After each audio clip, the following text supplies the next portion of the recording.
On the day I died, only my body became part of the earth. My mind is still living in that dark gym, echoing with the cold sound of a bouncing ball at 4 in the morning. And they only told you about my glittering championship rings, but you never heard how those rings made my fingers bleed every single night, or how they slowly consume my soul because for a man to transcend his limits and become a god, he must first kill the human within him. They told you that Mamba Mentality was just about hard work, but no one asked how this beast fed at night, or what my sleep-deprived eyes saw in the shadows. In 2003, when my career and life were dangling on the edge of a sharp cliff, I found myself looking in a hotel room mirror, and the person I saw there was no longer Kobe. That night, I buried my fear and weakness forever to create an alter ego, the Black Mamba. Now close your eyes and hear that sharp, ear-piercing squeak of shoes on the gym floor. Feel that thick smell of sweat and damp metal, because that was my only sanctuary, my true church. But my biggest secret was not my physical strength. It was the dark bargain I made with pain. In 2013, when my Achilles tendon snapped, I didn't stop even though it felt like someone had driven a red-hot iron into my leg.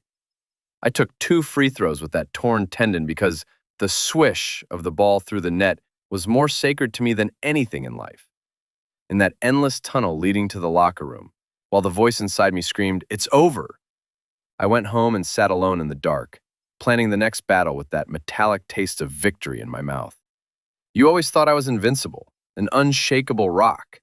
Yet I was that lonely boy who trembled in bed every night with the fear of failure, trying to escape his father's shadow and having no friends but a golden orange ball.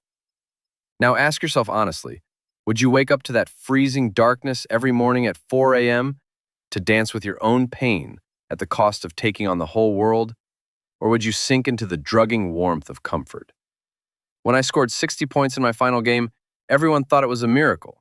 But what I saw in my reflection while taking off my jersey that day was not a miracle. It was a map of pain, filled with every bruise and every stitch.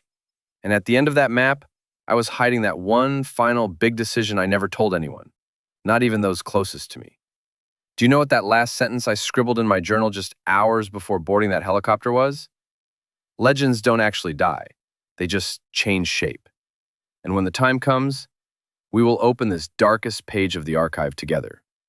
But for now, just know that my greatest chapter hasn't been written yet.